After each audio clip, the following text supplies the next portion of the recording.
조선 말기 전쟁은 끝났지만 백성의 삶은 끝나지 않았습니다.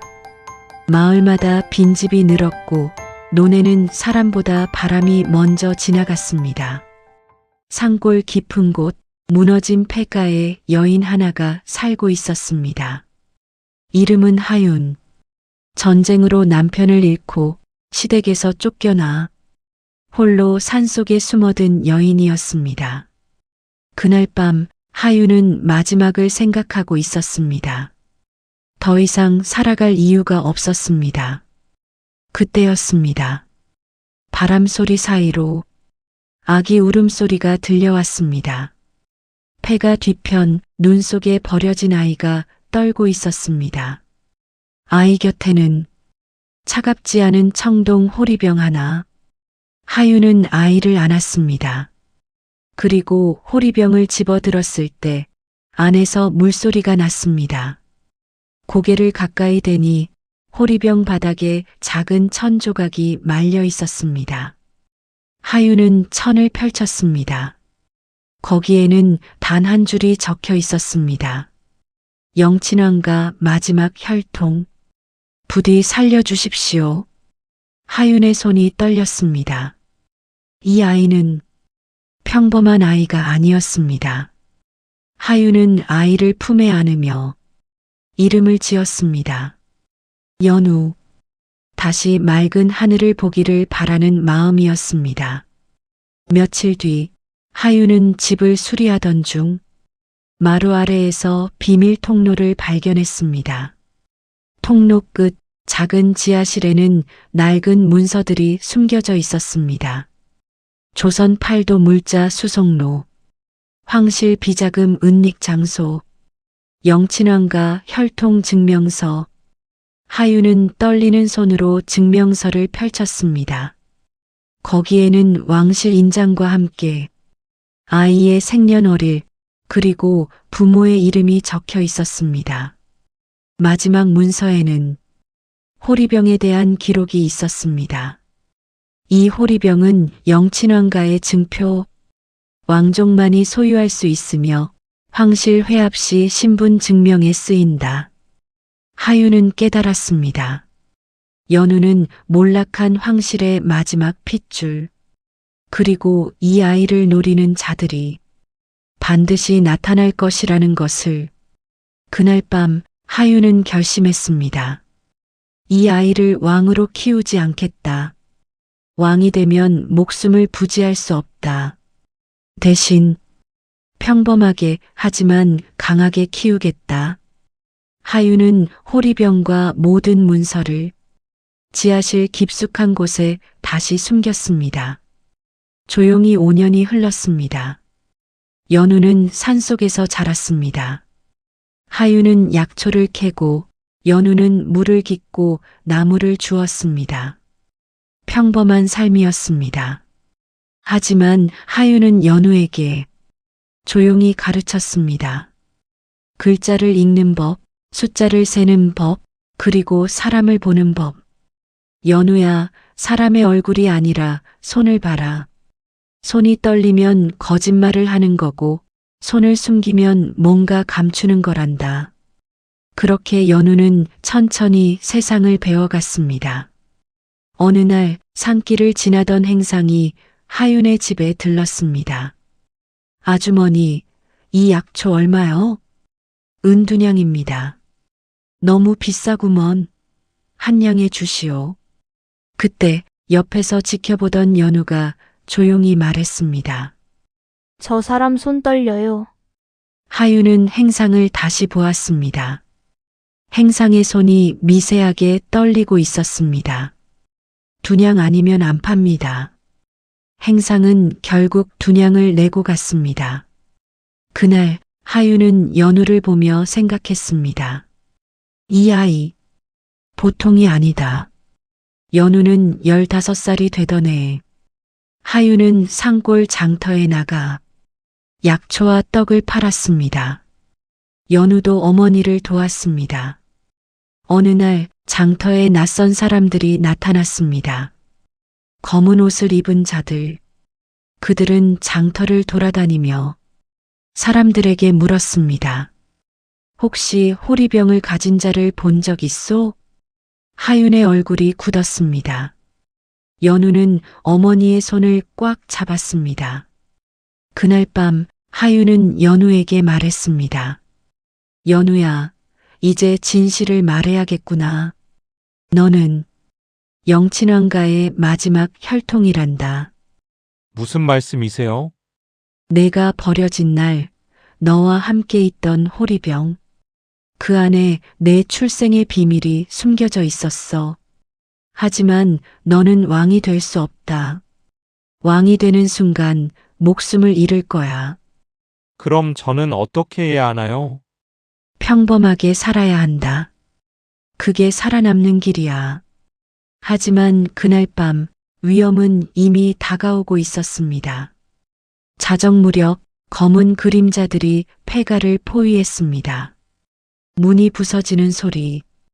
여자와 아이를 찾아라.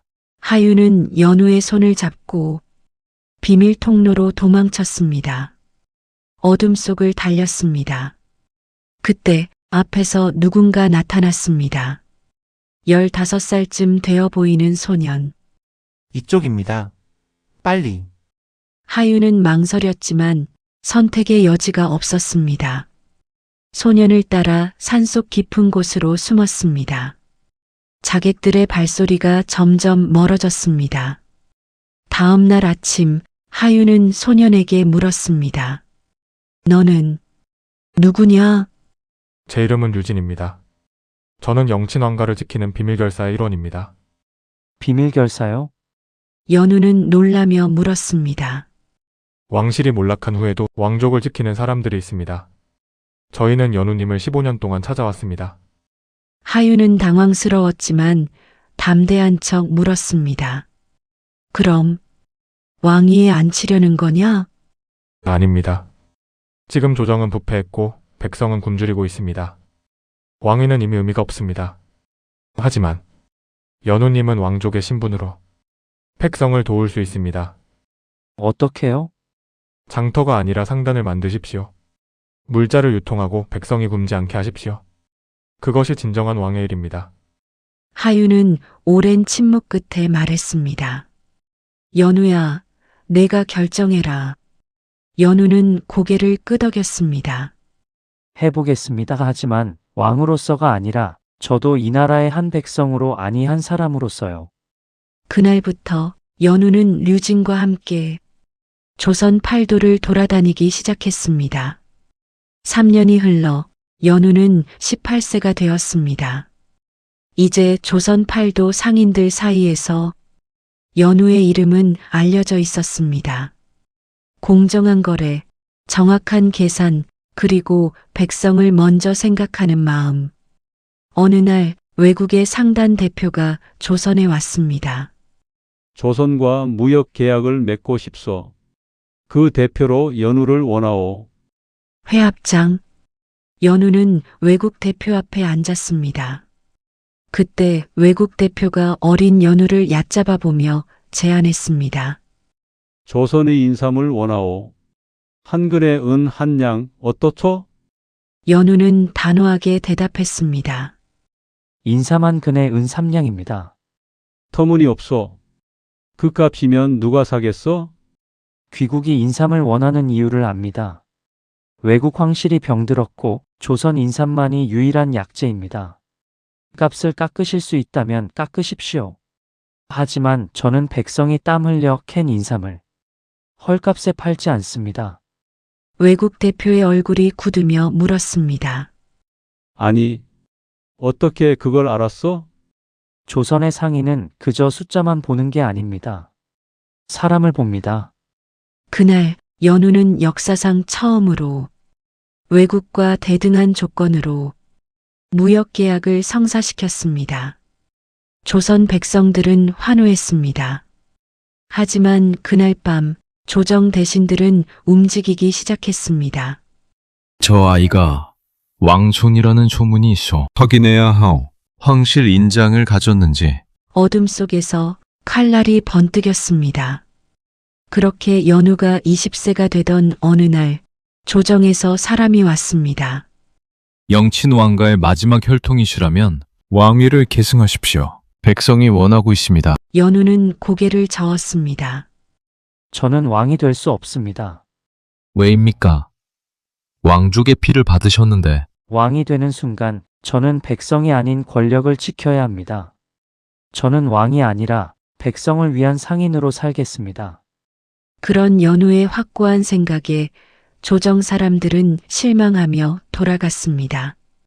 그날 이후 연우는 새로운 일을 시작했습니다.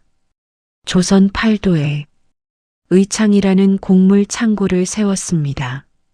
봄에 씨앗이 없는 농민, 겨울에 양식이 떨어진 백성, 누구든지 이자 없이 곡물을 빌려갈 수 있었습니다. 대신 단 한 가지 조건이 있었습니다. 추수 후 빌려간 만큼만 돌려주십시오. 이자는 받지 않습니다. 하지만 내년에 또 어려운 사람을 위해 한 되라도 더 보태주시면 감사하겠습니다. 첫 해 사람들은 의심했습니다. 정말 이자가 없소? 없습니다.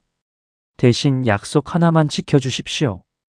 곡물을 돌려받으면 그 절반은 다시 가난한 이에게 나눠주십시오. 두 번째 해 의창은 비어있지 않았습니다. 백성들이 곡물을 돌려주었고 조금씩 더 보태기 시작했습니다. 우리 집도 작년에 굶을 뻔했소. 이제 우리가 다른 사람을 도울 차례요. 5년이 흘러 의창은 조선 8도에 12곳이 생겼을 때 한 백성이 연우에게 물었습니다. 연우 나리, 왜 왕이 되지 않으셨습니까? 왕이 되셨다면 더 많은 일을 하셨을 텐데요. 연우는 고개를 저었습니다. 왕이 되면 궁궐 안에 갇힙니다. 하지만 저는 백성 곁에 있고 싶습니다. 왕의 명령보다 한 사람의 행동이 더 큰 변화를 만들어지기 바라니까요. 연우는 어머니에게 물었습니다. 어머니, 제가 왕이 되지 않아도 괜찮으세요? 하유는 오랜만에 청동 호리병을 꺼냈습니다. 연우야, 이 호리병이 내 정체를 증명한다. 하지만 진짜 귀한 건 피가 아니라 내가 걸어온 길이란다. 넌 왕이 아니어도 이미 누구보다 훌륭한 왕의 일을 하는 거야. 백성을 위하고 지키고 함께 살아가고 있는 지금의 너의 모습이 그게 진짜 왕의 일이야. 연우는 고개를 끄덕였습니다. 그날 이후 청동 호리병은 어머니에게 돌아갔습니다. 하유는 호리병을 산속 깊은 곳에 묻었습니다. 더 이상 필요하지 않았습니다. 왜냐하면 연우는 피가 아니라 삶으로 왕족으로서의 자신을 증명했기 때문입니다. 조선 역사는 기록합니다. 연우라는 상인이 있었다. 왕족의 피를 받았으나 왕위를 거부하고 백성을 위해 평생을 살았다. 그는 왕이 되지 않았지만 백성의 마음속에 진정한 왕으로 남았다. 진짜 귀한 것은 피가 아니라 그 사람이 걸어온 길이었습니다. 여러분의 좋아요와 구독은 제게 큰 힘이 됩니다.